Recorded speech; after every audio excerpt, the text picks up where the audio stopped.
Have you wondered how some people sound very fancy when they speak? It's mostly because of their choice of words. These especially relating to idiomatic expressions. Today, let's talk about relationships and ways to describe it using idiomatic expressions or idioms. Hi, I'm Ajit. I'm from Capshine. Capshine is a revolutionary learn it together English fluency program. With Capshine, learning English is easy, quick, fun, affordable, and effective, and we promise a whole new you in 6 months or less. Let's talk about these relationship idioms, shall we? The first word is break the ice.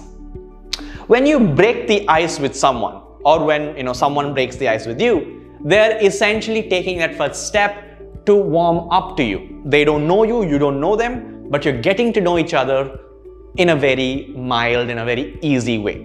For example, it's always easiest to break the ice after I've had a few drinks. You might know of people who are much more sociable and connect with strangers when they've had a drink or two, right? So breaking the ice is to warm up to people, create new connections where there was none, to break the ice. Awesome. Let's look at the next one. The next one is get on like a house on fire. And you might think, oh, you know what? A house on fire is not a good thing. But in this case, the idiomatic expression is a positive one. When you get on like a house on fire, it means when you two get together, it's a party, right? You both get together so well. It might seem very weird that house on fire is a good thing, but this idiomatic expression means that you get along so well.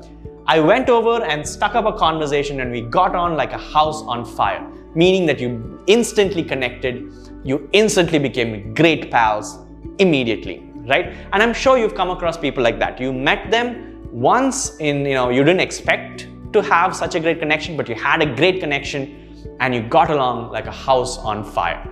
Awesome. Let's look at another one. Leave someone in the lurch. When you leave someone in the lurch, you're essentially abandoning them. For example, he said he would help with the rent, but he left me in the lurch. So someone who promises you something but then leaves you high and dry and abandons you is to leave someone in the lurch. Not a great word to describe someone that you have a relationship with of any sort, right? Leave someone in the lurch.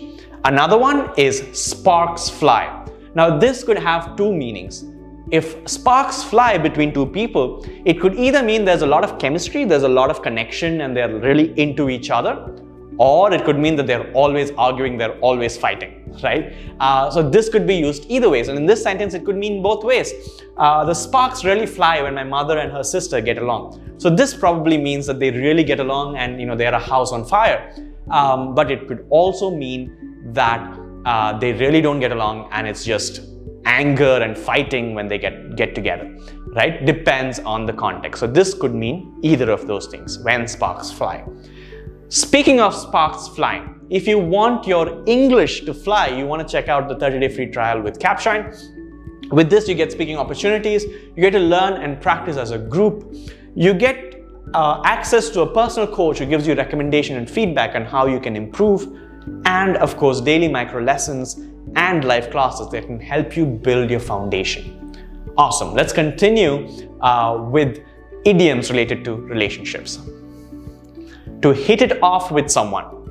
Similar to getting along like a house on fire, hitting it off with someone suggests that you and the other person really have a connection. We had similar ideas about the show and the two of us hit it off right away. So we got along together, we got along really well, maybe even became friends very quickly. To hit it off, to get along with someone really well immediately is to hit it off. Great. The next one, give someone the cold shoulder. Have you ever been in a situation where your parent or your friend doesn't talk to you for days because they are very, very, displeased with you? They're giving you the cold shoulder, or usually called the silent treatment, right? Also called the cold shoulder. What did you do when you saw your ex-girlfriend? Well, I gave her the cold shoulder, suggesting that you just ignored her, didn't talk about her, didn't even acknowledge her existence. That is to give someone the cold shoulder. It's a very, very deeply unsettling feeling when someone gives you the cold shoulder. And of course, On the rocks, not related to drinking, right? On the rocks is when something is not stable. Something is at a point of breaking apart. Something is very turbulent, right? Ruined, spoiled, as in 6 months after the wedding, their marriage was on the rocks. So their marriage was completely broken. It was going to fall apart on the rocks. So if a relationship is on the rocks, it means it's very, very volatile. It's going to break down. Things are not in a good place. On the rocks. Wear the trousers, right?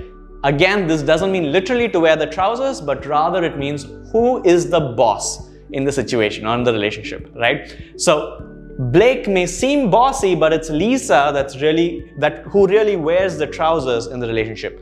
Meaning she's the one who decides what happens, what movie they go for, when they go out, what clothes he wears even, right? So to wear the trousers is to be the controlling or the bossy one in the relationship. The one who decides everything, right?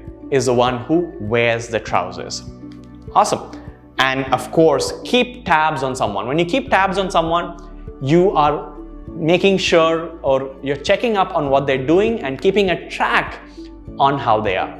For example, my sister keeps tabs on me even though I've moved out of my parents' house a long time back because she wants to make sure that I'm fine, that I'm eating well, right? It was obvious Jane had come over to keep tabs on Johnson and make sure he didn't do anything drastic. So to check on someone, to keep track on someone, to make sure that either to make sure everything is all right or to just be very stocky about things, right? Great. So I hope you had fun and you learned something new today. Make sure you use these relationship idioms in your everyday language as well to describe relationships that you have.